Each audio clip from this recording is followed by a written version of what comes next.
Arata is a handsome but useless wimp who couldn't get play because he feared women more than Muzan fears the sun. However, after learning that he was actually adopted, he decides to turn his family into an Alabama special by starting a harem with his sisters. With Arata asking Cheyenne for Rizz tips so he can finally get some action. After Cheyenne says he just has to go with the flow to get a girlfriend like his, Arata loses it and says he doesn't know what the flow means. Cheyenne then asks why he is even bothered by girls when he can technically have anyone he wants as their family's heir. As Arata tries to mask low testosterone level with a stupid speech about true romance, their sisters all come out and take turns guessing that Arata was definitely looking for advice to deal with the fact that it's the same size as their pinky.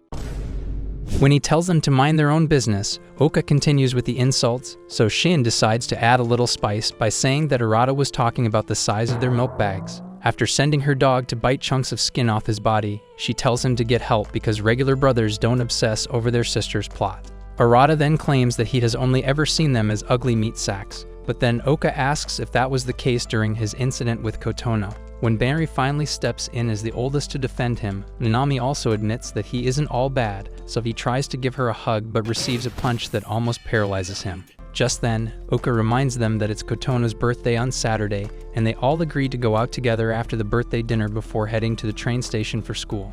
Later on, Shan meets up with Arata in the men's room to talk about how everyone in school acts like they have the dream family, when in reality they just get bullied by all 5 sisters and have almost no way of fighting back. Cheyenne also points out the fact that most people suspect that they actually clap in secret, and when Arata says nothing like that will ever happen, Cheyenne reminds him of Kotono's confession. Hours later, Arata considers sending a friend request to his crush, but chickens out right before Oka comes in to ask for his notes. As she reads through them, he notices that jugs have changed a bit and says she should start acting her age, but then she calls him stupid for thinking she needs to be civilized up in the same house that they all grew up in. The next moment she asks about his crush and says Shan told her all about it, so he reluctantly tells her the girl's name.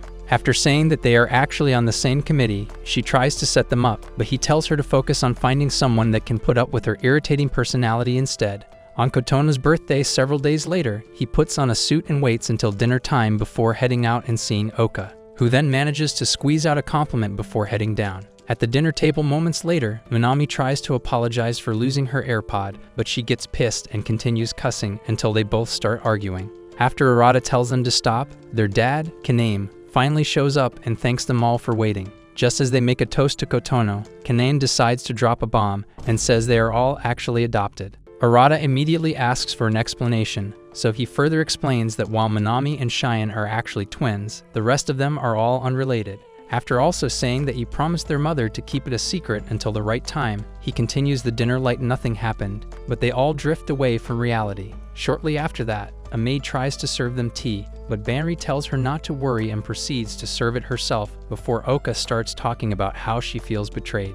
After Sita and Minami tell her to stop overthinking it, they ask Banri if she knew about it since she has been around longer. She then claims to have forgotten most of their childhood years and says the fact that they are all basically orphans who hit the jackpot should not change anything about their relationship. With that said, they all head inside to rest, but after a couple minutes of overthinking, Arata decides to cool off with a bath. Upon seeing all the plot covers in the laundry basket, he starts to accept that nothing has really changed until he locks eyes with Kotono in the bath. He immediately apologizes and turns to leave, but she asks for help with her back, so he ends up scrubbing while Shin meets up with Oka to talk. As she starts to wonder how the sudden revelation will affect the fact that she has always treated Arata like her twin brother, Cheyenne claims that the only thing they really have to worry about is how society will react when it becomes public news. Meanwhile, Kotono has just stopped Arata from going out, leaving him frozen in shock as he fears that she wants him as her birthday present.